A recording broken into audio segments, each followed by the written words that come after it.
पत्रकार की निर्मम हत्या पर शोक सभा व श्रद्धांजलि दी गई।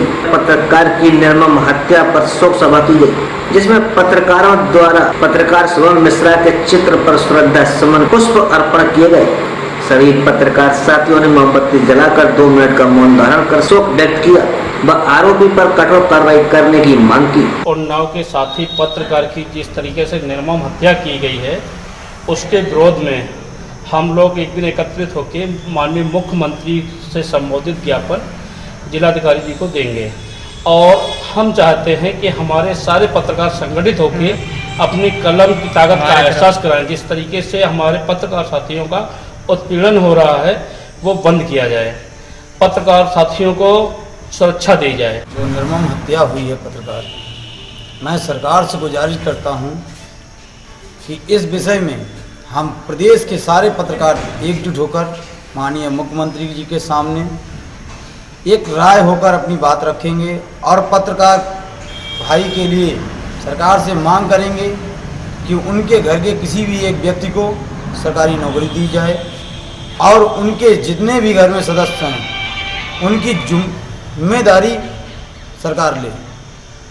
अगर ऐसा कहीं और भी होता किसी पत्रकार साथ में प्रदेश में, तो हम लोग कलम बंद हड़ताल करेंगे। बदायूं जनपद के थाना बिलसी पुलिस द्वारा 2 वांछित अभियुक्तगण एवं जनपद के विभिन्न थाना क्षेत्रों से शांति व्यवस्था भंग करने पर कुल 24 व्यक्तियों को गिरफ्तार कर जेल भेजा गया है। उत्तर प्रदेश के जनपद रामपुर के मिलक कोतवाली में एसएसपी अरुण कुमार सिंह द्वारा बैठक की गई। इस बैठक में एसडीएम ज्योति गौतम भी उपस्थित रहे। मिलक में मानव जाति की रक्षा और कल्याण को सावन मास में कांवड़ यात्रा पर न जाएं, बल्कि जलाभिषेक, रक्षा बंधन और बकरी ईद को सामूहिक रूप से न मनाएं।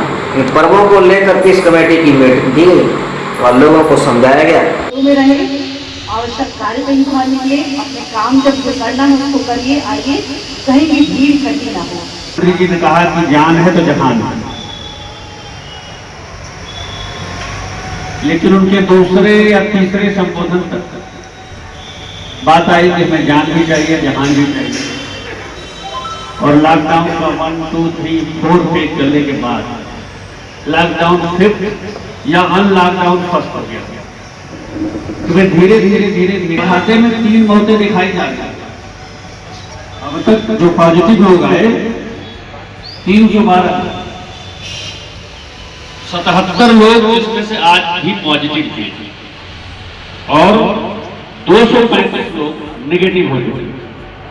जो 3 मौतें हमारे खाते में हैं वह तीनों न तो हमारे अस्पताल में दाखिल हुए थे, न हमारे किसी संक्रमित व्यक्ति के फैमिली के हैं, यानी उनका सैंपल किसी भी रूप में, वो अहमदाबाद से आए हों, चेन्नई से आए हों, हैदराबाद से आए हों, दिल्ली से आए हों, मुंबई से आए हों, या उनके घर में किसी को पॉजिटिव आ गया तो उनका हमने सैंपल भरा दिया। किसी भी आधार पर जिनका सैंपल हमने भरा, हजार सैंपल हमने भरे, वही संख्या में आपको बता सकता हूँ कि सैंपल कितने भरे गए। किसी न किसी रोगों से पीड़ित थे, जिनका कहीं एम्स में इलाज चला था, कहीं मुरादाबाद में इलाज चला था, अपने उसी इलाज के लिए गए और उस अस्पताल में उनकी अपने इलाज के दौरान डेथ होने के बाद सस्पेक्टेड आधार पर उनका सैंपल लिया गया तो वो पॉजिटिव आए। लेकिन क्योंकि हमारे जिले के हैं, वहां इलाज करा रहे थे, इस नाते उन लोगों ने हमारे जिले के खाते में उन्हें दिखा रखा है। तो ऐसे 3 लोग।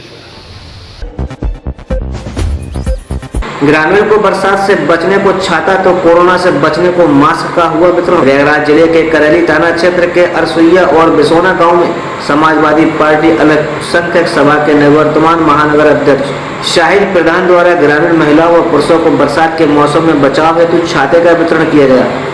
वहीं सोशल डिस्टेंसिंग का पालन करते हुए सभी को एक मास्क भी दिया गया। आप लोगों ने यहाँ पे छाते का वितरण किया है जी, तो ये ग्रामीण इलाकों को काहे के लिए चुना आप लोगों ने?